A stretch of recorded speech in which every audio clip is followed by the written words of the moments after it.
And now we start our 8 o'clocks. We got a lot of 8 o'clock games, so I guess we're going to get into it. We got Portland State, who went 3-8 last year, traveling to BYU, who went 11-2. BYU favored by 44.5 points on ESPN+. Jake Retzlaff went 213-368, threw for 2,947 yards, 20 touchdowns, 12 interceptions.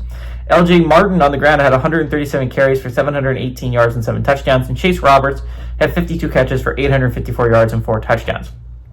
And honestly, before the Retzlaff thing happened, they were going to be my 12-team playoff. I would have had 2 Big 12 teams making it. I would have had Baylor winning the championship and BYU coming up second place, but still that being enough to make the college football playoff. This was something I planned to do for the longest time. I expected to have 2 ACC teams in the playoffs, 2 Big 12 teams in the playoffs, 4 Big 10, which would have put that, 8? And then I would have had 3 SEC and 1 group of 5. That was my plan from the very beginning, because I was in love with Baylor, but I loved BYU because they brought back everyone in my eyes. They brought back Retzlaff, they brought back Martin, they still have Martin, and they still have Roberts, right? And this was like, in my eyes, I'm like, okay, well, this is a team that should be competing for the college football playoff. I think that they immediately become one of the best. They are one of the best teams in the Big 12. They bring back everyone that mattered, as opposed to Arizona State, who was losing Cam Scatterbo. And I was looking at Iowa State, and they lost one of their main players. I think their wide receiver left. Noel left. So, I mean, I was looking at it, and I'm like, BYU brings back everyone. This was a 10-2 team from last year.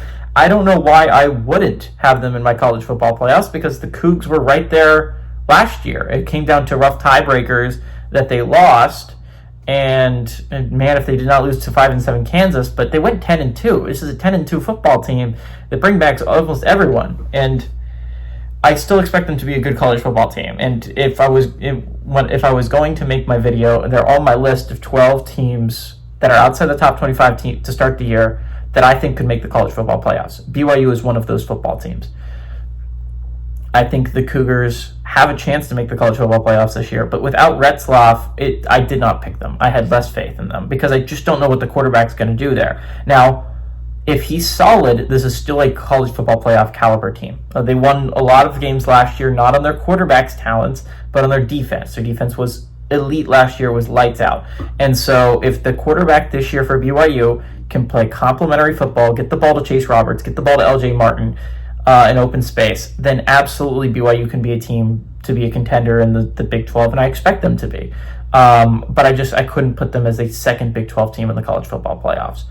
All that being said, I think BYU is a hell of a team. I think they are very good this year, and I think they are going to be a team that is going to be talked about in late October, early November, right? I think this is going to be a Cougars team that is absolutely in the top 25 in a couple weeks. But I don't think they're going to be a college football playoff team. I think they're going to come up just short. Maybe go 9-3, 8-4, and end up just missing out on a spot. Anyways, I think BYU is a substantially better team than Portland State. Obviously, I'm a little bit question mark on their offense, but Portland State is not good enough for me to doubt that BYU can put up points. Give me the Cougs to win and the Cougs to cover at home.